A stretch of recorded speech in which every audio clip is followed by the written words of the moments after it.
हमारे जो फिजिक्स के इन्विजिलेटर आए थे ना, वो थोड़े खड़ूस टाइप, ऐसे फेका उसकी कॉपी, ऐसे बनता है ये ग्राफ, आई एम फ्रॉम केंद्र विद्यालय, इसमें रीडिंग नोट मत करके जाना, ना कि रट के जाना। तो उन्होंने मुझसे पहला ही क्वेश्चन पूछा था, व्हाट इज मोलालिटी, क्या पैनिक क्यों कर रहे हो, TS of ovary, TS of testes, उसका बोलते हैं और पूछूं। वी वर लाइक कि सर देख लो आपको जैसा ठीक लगे। I have scored 30 out of 30 in my practical board examination. तुम भी स्कोर कर सकते हो अगर तुम अपनी प्रैक्टिकल फाइल और वाइवा अच्छा कर लो। अब प्रैक्टिकल फाइल अच्छा करने का ये मतलब नहीं है कि तुम बिल्कुल डेकोरेट करने में लग रहे हो, फूल पत्ती बना रहे हो, ठीक है। ह्यूमैनिटीज एंड कॉमर्स में क्योंकि उनके पास प्रैक्टिकल नहीं होता वो कर रहे हैं, ठीक है। साइंस स्टूडेंट तुम्हारे एक्चुअल प्रैक्टिकल से परफॉर्मिंग प्रैक्टिकल्स हैं, तो तुम्हें सिर्फ लिखा है, टेबल बनाई अच्छे से, ग्राफ बनाया अच्छे से, दैट्स इट। तुम्हारी फाइल पंच होकर रद्दी में ही जानी है, तो इतना एफर्ट देने की जरूरत नहीं है। बट जो लिखा है वो तुम्हें पता होना चाहिए। तुमने जो टेबल बनाई है, कोई एक्सपेरिमेंट लिखा हुआ है, तो क्या प्रिंसिपल इन्वॉल्व है, कैसे परफॉर्म करना है, क्या फॉर्मुलाज इन्वॉल्व है, ये सब तुम्हें पढ़ के जाना है अपने प्रैक्टिकल के लिए। और इसके अलावा फर्स्ट पेज अच्छे से कर लेना, इंडेक्स वाला पेज पे भी तुम्हारे मार्क्स होते हैं, तो प्रॉपर बनाना, डेट डालना, अपना एक्सपेरिमेंट का नेम लिखना, पेज नंबर डालना मत भूलना, सारी में नंबरिंग करके पेज नंबर मेंशन करना। And cover please brown cover बोला है, जिस भी टाइप का कवर बोला है उसको कवर कर लेना। इतना ही कर लोगे ना, तुम्हारे आधे मार्क्स वहीं पे फिक्स हो जाएंगे। उसके अंदर अपना फिर कहीं से छाप के लिखना, जैसे लिखना, फटाफट से अपनी फाइल कंप्लीट करो और उसको पढ़ो।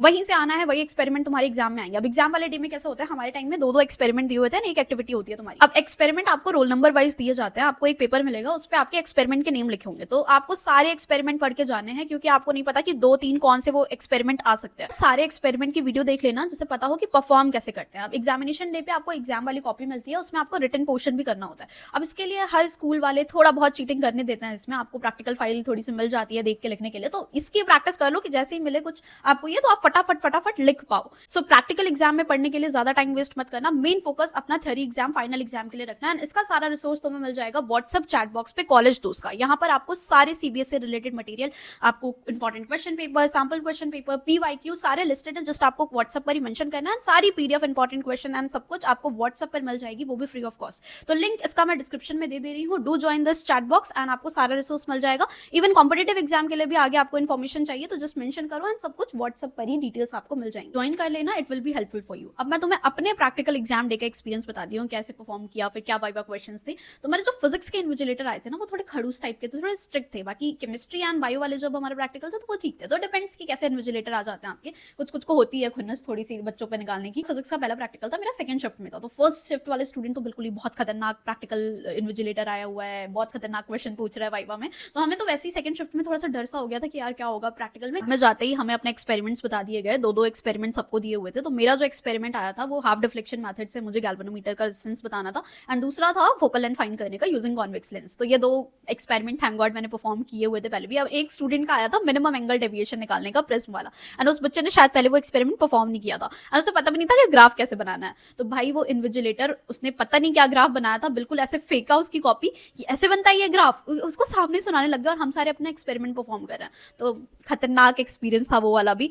तो ऐसे कभी कभी हो जाता है भाई, परफॉर्म कर लेना। एंड उनका तो ये था कि तुम लोग डमी स्टूडेंट नहीं हो, तुमने तो, आई एम फ्रॉम केंद्र विद्यालय, तो उनका भी पॉइंट सही था कि हमें सारे एक्सपेरिमेंट कराए गए हैं एंड फिर भी हम नहीं परफॉर्म कर पा रहे हैं। तो ठीक है, दोनों का ही पॉइंट सही था गलत था, बट ऐसा भी होता है। तो डमी स्टूडेंट शायद आप लोगों को इतना नहीं कराया जाए, बट अगर आप किसी रेगुलर स्कूल से हो, जैसे केंद्र विद्यालय जहाँ पे आपको सारे प्रैक्टिकल्स परफॉर्म पहले कराए जाते हैं, तो आपको तो करना आना चाहिए। और हमारे में, मेरे में जब वो फोकस लेंथ हमें निकालनी होती है तो nib point two point touch होनी चाहिए। तो वो देखा हमारा आके की रीडिंग क्या है, तो कभी कभी रीडिंग देख लेते हैं आगे इन्विजिलेटर। तो हमारे इन्विजिलेटर क्योंकि खड़ूस थे तो वो सबकी रीडिंग जाके चेक कर रहे थे। एंड बाकी जब मेरा गैल्वेनोमीटर वाला आया तो भाई मैंने आधी रीडिंग निकाली उसकी, और उसके बाद वो गैल्वेनोमीटर, पता नहीं सर्किट खराब हो गया क्या हो गया, गैल्वेनोमीटर को डिफ्लेक्ट करने लग गया। सो आई वाज लाइक कि भाई चलो अब जो मुझे रीडिंग याद है वही लिख देती हूँ। तो आधा मैंने परफॉर्म किया था जब मैंने दिखा दिया, उसके बाद मैंने आधी वो याद वाली रीडिंग कर ली थी। सो ओवरऑल मेरा एक्सपेरिमेंट परफॉर्म हो गया। जैसे आपको शीट मिलेगी आप पूरा रिटन पोर्शन लिख दो, टेबल वगैरह बना दो, एंड फिर उसके बाद जब परफॉर्म कर रहे हो उस टेबल को फिल कर लेना जो वैल्यूज आती हैं, एंड कैलकुलेशन करके दिखा के सबमिट कर देना। उसके बाद हुआ था हमारा वाइवा। अब वाइवा मैं बता देती हूँ एक दो क्वेश्चन जो मेरे से पूछे हुए थे, मुझे याद भी है वो क्वेश्चंस। तो मेरे से पहला क्वेश्चन, क्योंकि मेरा गैल्वेनोमीटर वाला एक्सपेरिमेंट था, तो उन्होंने ये पूछा था कि आइडियल रेजिस्टेंस ऑफ गैल्वेनोमीटर क्या है, फिर वोल्ट मीटर कैसे कन्वर्ट करते हैं, एमीमीटर में कैसे कन्वर्ट करते हैं, गैल्वेनोमीटर को सीरीज में लगाना है, पैरेलल में लगाना है। तो ये क्वेश्चंस पूरे प्रैक्टिकल से थे मेरे पहले वाले क्वेश्चंस जो मैंने परफॉर्म किए थे। उसमें से ही थ्योरेटिकल ये मैं पढ़ के गई थी, ऑब्वियसली लैब मैनुअल में ये सारे क्वेश्चंस थे, तो ये सब मैंने आंसर कर दिया। इसके अलावा मुझे रे ऑप्टिक्स से भी क्वेश्चन पूछा था, क्योंकि मेरा कॉन्वेक्स लेंस वाला रे ऑप्टिक्स से आया हुआ था। तो उसमें मुझे लेंस मेकर फॉर्मूला लिखने को बोला था, मतलब उन्होंने एक शीट दी और बोला लेंस मेकर फॉर्मूला लिखो, तो वो मैंने लिख भी दिया था, बता भी दिया था। एंड उन्होंने एक क्वेश्चन पूछा था, मुझे वो उस क्वेश्चन का आंसर नहीं आ रहा था कि अगर हम 2-3 लेंस एक साथ में लगाते हैं, ऐसे करके कुछ क्वेश्चन था, मुझे वो क्वेश्चन एक्जैक्टली याद नहीं है और उसका आंसर भी मुझे नहीं आ रहा था। तो वो एक क्वेश्चन का मैं आंसर नहीं कर पाई थी, बट ठीक है, फिर उतना पूछ के बस यही 3-4-5 क्वेश्चन पूछे। एंड बगल में मेरी फिजिक्स मैडम भी बैठी हुई थी, तो आई डोंट नो, उन्होंने अच्छे रिव्यू दिए थे क्योंकि मेरे प्रैक्टिकल बोर्ड्स में अच्छे मार्क्स थे, तो ऑब्वियसली अच्छा इंप्रेशन ही जाएगा मेरा। अगर आपके भी अच्छे मार्क्स हैं तो आपको भी अच्छे ही मार्क्स मिलेंगे, ठीक है। अगर बुरे भी मार्क्स हैं तो ऐसा नहीं कि मार्क्स कट जाएंगे, आपके 28 29 30 तक मिल जाएंगे अगर आपने अच्छे से परफॉर्म करके बता दिया है, उस डे का प्रेजेंटेशन अच्छा है। बाकी इसके मार्क्स थोड़े से आपके टीचर के पास भी होते हैं, अगर आप उस दिन कुछ भी नहीं बता पा रहे हो फिर भी आपको 25 मार्क्स तक तो मिल ही जाते हैं, ठीक है। बहुत रेयरली होगा कि किसी को 18-20 नंबर दे दिया, इतना खराब दे दिया, 10-10 नंबर काट लिया, बट मोस्टली आपको 25 प्लस में ही मिलेगा अगर आपने थोड़ा सा भी ठीक परफॉर्म किया है पूरे साल में। अब देखो, मैं ये this was all about my physics practical. अब केमिस्ट्री के लिए बताती हूँ। केमिस्ट्री में हमारे दो मेजर वॉल्यूमेट्रिक एनालिसिस के प्रैक्टिकल्स हैं, ऑक्सैलिक एसिड एंड मोहर सॉल्ट। तो इन दोनों में से ऐसे अलग अलग रोल नंबर वाइज हमें दिया हुआ था, किसी को ऑक्सैलिक आ गया था, किसी को मोहर सॉल्ट आ गया था।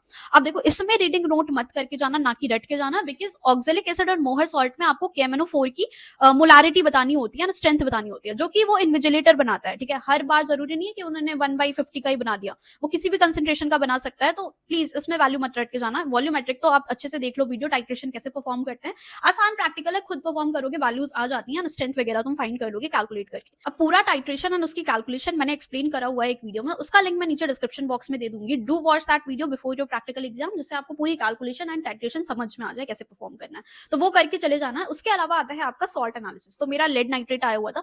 अब सॉल्ट एनालिसिस में ना आपका एक सेट ऑफ एक्सपेरिमेंट होता है जो आपको परफॉर्म करना होता है, ठीक है। आपको एक लाइन से वो पूरा प्रोसेस कंप्लीट करना होता है, एंड तक आते आते आपको वो रिजल्ट मिल जाता है। तो इसकी भी वीडियोस देख के जाना, जिससे आपको पता हो कि क्या परफॉर्मिंग करना है वहां पे जाके। अब उसका लिखने वाला पोर्शन आप अपना फाइल से पहले ही लिख लेना, टाइट्रेशन की टेबल वगैरह बना लेना, परफॉर्म करते करते अपना टाइट्रेशन उसकी वैल्यूज नोट करके कैलकुलेटर पार्ट कर लेना एंड सबमिट कर देना। सो नेक्स्ट मेरा वाइवा केमिस्ट्री का था। उसमें मुझे थ्योरी एंड प्रैक्टिकल दोनों से क्वेश्चन पूछे हुए थे, तो आप भी दोनों प्रिपेयर करके जाना। आप केमिस्ट्री प्रैक्टिकल पे ना मैं थोड़ा सा पैनिक कर गई थी, तो आप ये गलती मत करना, स्टार्टिंग में ही पानी वगैरह अच्छे से पी के काम होके जाना, क्योंकि इन्विजिलेटर को शक्ल देख के पता चल जाता है कि आप पैनिक कर रहे हो। तो उन्होंने मुझसे पहला ही क्वेश्चन पूछा था, व्हाट इज मोलालिटी, एंड मैंने टाइट्रेशन किया था तो मुझे मोलारिटी का ही घूम रहा था दिमाग में, तो मैंने उल्टा बोल दिया था, number of moles per litre of solution.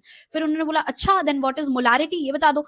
तो फिर मैंने वहां पे करेक्ट किया, मुझे समझ में आ गया। देन वहां पे बताया मैंने कि केजी सॉल्वेंट में होता है, उसमें केजी में होता है, मोलारिटी में आपका सोल्यूशन होता है लीटर में।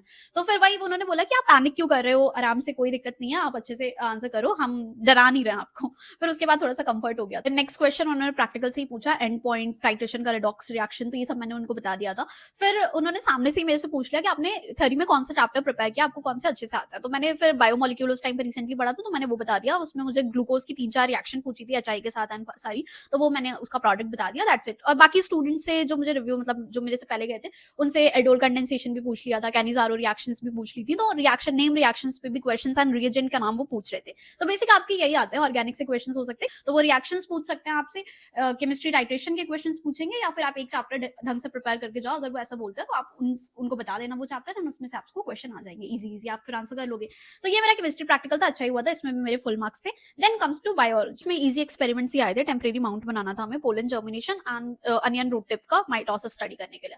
तो ये एक्सपेरिमेंट थे, बाकी परमानेंट स्लाइड्स भी थी, TS of ovary, TS of testis, उसका पूरा डायग्राम एंड एवरीथिंग बना के, लेबलिंग कौन सी स्टेज है आइडेंटिफाई करने के लिए। स्पॉटिंग में भी ये क्वेश्चंस थे हमारे, 5 स्पॉट्स लगाए हुए थे अलग अलग। एक में पेडिग्री एनालिसिस हमें बताना था कि कौन सा एक्स लिंक है, वाई लिंक है, या फिर आई थिंक वो कलर ब्लाइंड का पेडिग्री एनालिसिस था, तो उसको आइडेंटिफिकेशन में हमें लिखना था। तो ऐसे ही अलग अलग 3-4 स्टेजेस लगाए हुए थे स्पॉटिंग में। तो वही 3 से 5 मिनट का टाइम, वैसे टाइमिंग स्कूल में इतना नहीं होता है, जब हम कॉलेज में स्ट्रिक्ट टाइमिंग होती है, बट स्कूल टाइम में हमें दे दिया था टाइम अपने से लिखने के लिए, तो अच्छा खासा हमने अपना टाइम देके स्पॉटिंग वाला याद कर लेना, 3-4 पॉइंट्स बना के, एंड उसके डायग्राम्स लेबलिंग करने के लिए, ठीक है। तो वो वैसे आते हैं, बाकी इजी होता है इसमें वाइवा क्वेश्चंस। तो हमारे जो बायो के टीचर थे भाई, हमारा बायो का ना 2 ग्रुप में हुआ था, मतलब मैं और मेरे साथ वाले रोल नंबर का एक साथ में ही वाइवा हुआ था। स्कूल में बायो स्टूडेंट कम थे, तो उन्होंने बहुत लंबा वाइवा लिया था, क्योंकि सिर्फ उतने ही बच्चों का वाइवा उन्हें लेना था। तो मेरे से क्वेश्चन पूछा, जो मुझे आ रहा था मैं आंसर करी थी, जो मेरे साथ में लड़का था जो से आ रहा था वो आंसर कर रहा था, तो हम दोनों ही आंसर कर रहे थे, आंसर भी पूछ रहे हैं, उसमें ऐड ऑन कर रहे हैं, तो बहुत ही चिल वाइवा जा रहा था। मुझे तो लग ही नहीं रहा था उसमें कि मैं वाइवा दे रहा हूं। फिजिक्स और केमिस्ट्री वाले तो थोड़े खड़ूस टाइप के थे, बट ये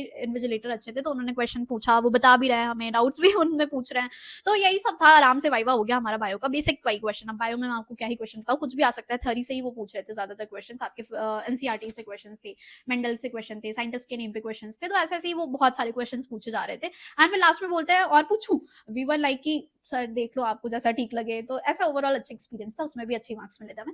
सो या that's all about this viva practical. तो इतना मत डरो, इतना ज्यादा डिफिकल्ट नहीं होता है, अगर तुम रेगुलर स्कूलिंग हो, तुमने प्रैक्टिकल परफॉर्म किए हुए हैं कॉलेज में, स्कूल में, आई एम सो सॉरी, तो आप कर लोगे। एंड अगर नहीं भी किया तो एक बार वीडियो देख के जाओ, रीडिंग याद करके अपना लिख के आ जाना, ब्लैंक मत छोड़ना, लिख के आ जाना, ठीक है, नंबर मिल जाता है 25 के ऊपर तो तुम्हें मिल ही रहे होंगे 30 में से। तो या all the best, and 30 out of 30 भी आता है, तो आप भी अच्छे से करो। All the best and see you in the next.